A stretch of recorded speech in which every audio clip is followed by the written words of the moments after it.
Dear student, अच्छी tutorials classes के अंतर्गत साइंस के विशेष सीरीज के तहत आज से हम आप सबों के बीच भौतिकी का क्लास लेकर आए हैं। यहाँ आपको सभी पार्ट में 30-30 प्रश्नों का संग्रह मिलेगा। अगर आप सभी पार्ट का अध्ययन करते हैं तो आपका साइंस किसी भी प्रतियोगिता परीक्षा के लिए मजबूत हो जाएगा। तो चलिए स्टार्ट करते हैं आज के क्लास को। आज के क्लास के अंतर्गत आपका पहला प्रश्न है, भौतिकी किसे कहते हैं? क्योंकि हम यहाँ पे प्रारंभ से लेकर एडवांस तक के प्रश्नों को देखेंगे, इसलिए मैंने प्रारंभ से भौतिकी के इंट्रोडक्शन को लिया है। उत्तर हो जाएगा, भौतिकी प्राकृतिक विज्ञान की वह शाखा है जिसमें द्रव्य तथा ऊर्जा और उसकी परस्पर क्रियाओं का अध्ययन होता है। भौतिकी प्राकृतिक जगत का मूल विज्ञान है, क्योंकि विज्ञान की अन्य शाखाओं का विकास भौतिकी के ज्ञान पर बहुत हद तक निर्भर करता है। प्रश्न नंबर 2 है, मात्रक किसे कहते हैं? मात्रक किसे कहते हैं? उत्तर हो जाएगा, किसी राशि के मापन के निर्देश मानक को मात्रक कहते हैं। किसी राशि के मापन के निर्देश मानक को मात्रक कहते हैं। प्रश्न नंबर 3 है, मात्रक कितने प्रकार के होते हैं? उत्तर हो जाएगा, 2 प्रकार के। कौन कौन होते हैं? मूल मात्रक और व्युत्पन्न मात्रक। प्रश्न नंबर 4 है, एसआई पद्धति में मूल मात्रक की संख्या कितनी है? उत्तर हो जाएगा 7। कौन कौन है? यहाँ पे हम एक टेबल के माध्यम से देखेंगे। लंबाई है, जिसका एसआई के मूल मात्रक में मीटर होता है, संकेत के रूप में एम लिखा जाता है। द्रव्यमान है, किलोग्राम एसआई यूनिट है, केजी इसका संकेत है। समय है, इसका एसआई यूनिट क्या है? सेकंड है, एस से इसे संकेतित किया जाता है। ताप है, इसका एसआई मात्रक केल्विन है, के से इसे संकेत किया जाता है। विद्युत धारा है, जिसका एसआई मात्रक एम्पियर है, इसे कैपिटल ए से संकेतित किया जाता है। ज्योति तीव्रता है, इसका एसआई मात्रक कैंडेला है, इसे सीडी से संकेतित किया जाता है। पदार्थ का परिमाण है, इसका एसआई मात्रक मोल है, इसे मोल से संकेतित किया जाता है। प्रश्न नंबर 5 है, एसआई के संपूरक मूल मात्रक कितने हैं? एसआई के संपूरक मूल मात्रक कितने हैं? 2 हैं। इसे भी एक टेबल के माध्यम से समझेंगे। आपका हो जाएगा समतल कोण, जिसका मात्रक होता है रेडियन, RAD के थ्रू इसे संकेतित किया जाता है। घन कोण, जिसका मात्रक होता है स्टेरेडियन, SR के थ्रू इसे संकेतित किया जाता है। प्रश्न नंबर 6 है, व्युत्पन्न मात्रक किसे कहते हैं? व्युत्पन्न मात्रक किसे कहते हैं? उत्तर हो जाएगा, वे मात्रक जो मूल मात्रकों की सहायता से व्यक्त किए जाते हैं व्युत्पन्न मात्रक कहलाते हैं। आगे बढ़ते हैं। प्रश्न नंबर 7 है, प्रकाश वर्ष किसका मात्रक है? प्रकाश वर्ष किसका मात्रक है? उत्तर हो जाएगा, दूरी का। किसका मात्रक है? दूरी का। प्रश्न नंबर 8 है, एक प्रकाश वर्ष में कितना दूरी होता है? एक प्रकाश वर्ष में कितना दूरी होता है? कितना होता है? 9.46 × 10⁻15 मीटर।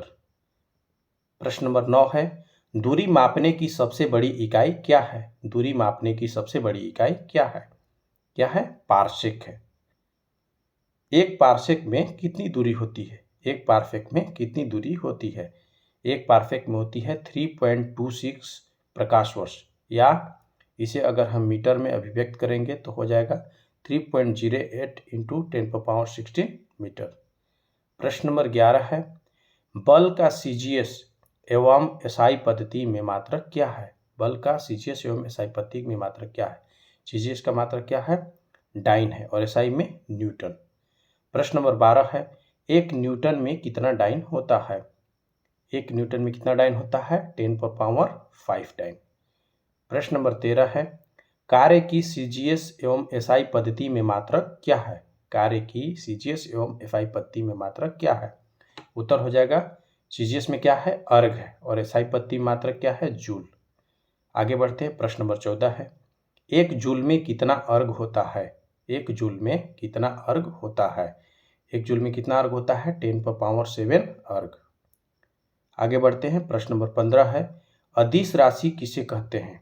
अदिश राशि किसे कहते हैं? उत्तर हो जाएगा आपका, वैसी भौतिक राशि जिसमें केवल परिमाण होता है, दिशा नहीं, उसे क्या कहते हैं, अदिश राशि कहा जाता है। जैसे हो जाएगा द्रव्यमान, चाल, आयतन, कार्य, समय, ऊर्जा आदि। आगे बढ़ते हैं, प्रश्न नंबर 16 है, सदिश राशि किसे कहते हैं? सदिश राशि किसे कहते हैं? उत्तर हो जाएगा वैसी भौतिक राशि जिसमें परिमाण के साथ साथ दिशा भी रहती है और योग के निश्चित नियमों के अनुसार जोड़ी जाती है, उन्हें सदिश राशि कहते हैं। जैसे वेग, विस्थापन, बल, त्वरण आदि। आगे बढ़ते हैं, प्रश्न नंबर 17 है, किसी दिए गए समयांतराल में वस्तु द्वारा तय किए गए मार्ग की लंबाई को क्या कहते हैं? उत्तर हो जाएगा दूरी। क्या कहते हैं? दूरी। प्रश्न नंबर 18 है, दूरी कैसी राशि है? दूरी कैसी राशि है? उत्तर हो जाएगा अदिश। कैसी राशि है? अदिश राशि है। यह सदैव धनात्मक होती है। जो डिस्टेंस हम लोग तय करते हैं वह सदैव धनात्मक होती है।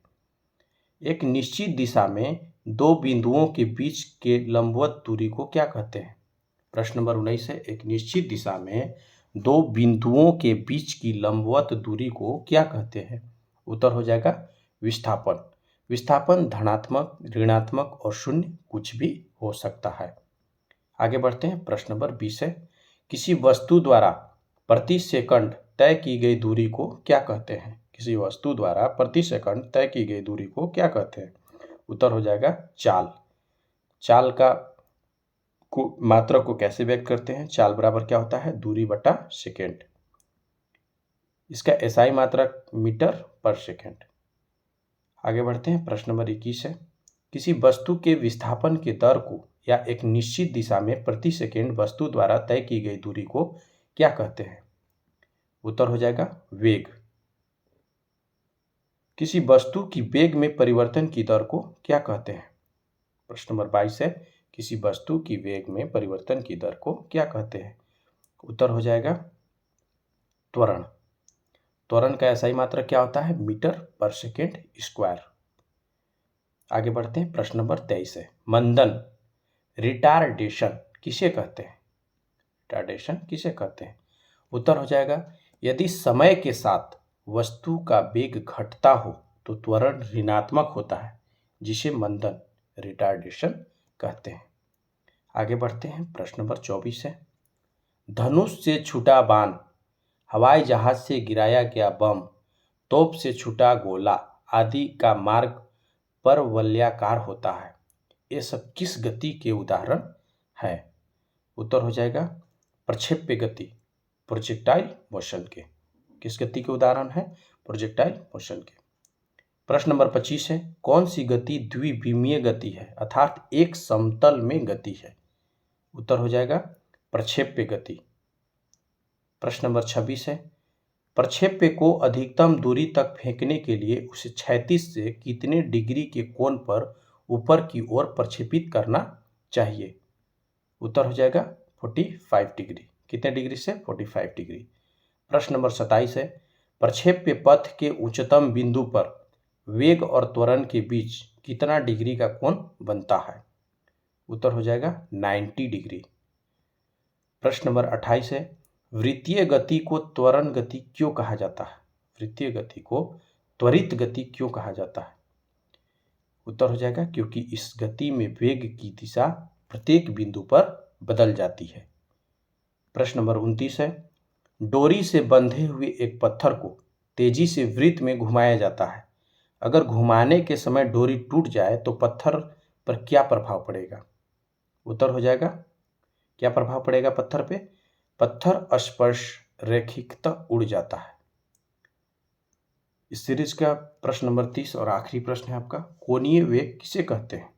कोणीय वेग किसे कहते हैं? वृत्ताकार मार्ग पर गतिशील कण को वृत्त के केंद्र से मिलाने वाली रेखा एक सेकेंड में जितने कोण से घूम जाती है उसे उस कोण का कोणीय वेग कहते हैं। इसे ओमेगा से प्रकट किया जाता है अर्थात ओमेगा इक्वल टू थीटा बटा टी। अगर आपको ये वीडियो पसंद आया हो या मददगार हो तो चैनल को लाइक और सब्सक्राइब करना ना भूलें और हाँ, बेल आइकन को अवश्य दबाएं ताकि जो भी अगली वीडियो अपलोड हो आपको ससमय नोटिफिकेशन मिलती रहे। धन्यवाद।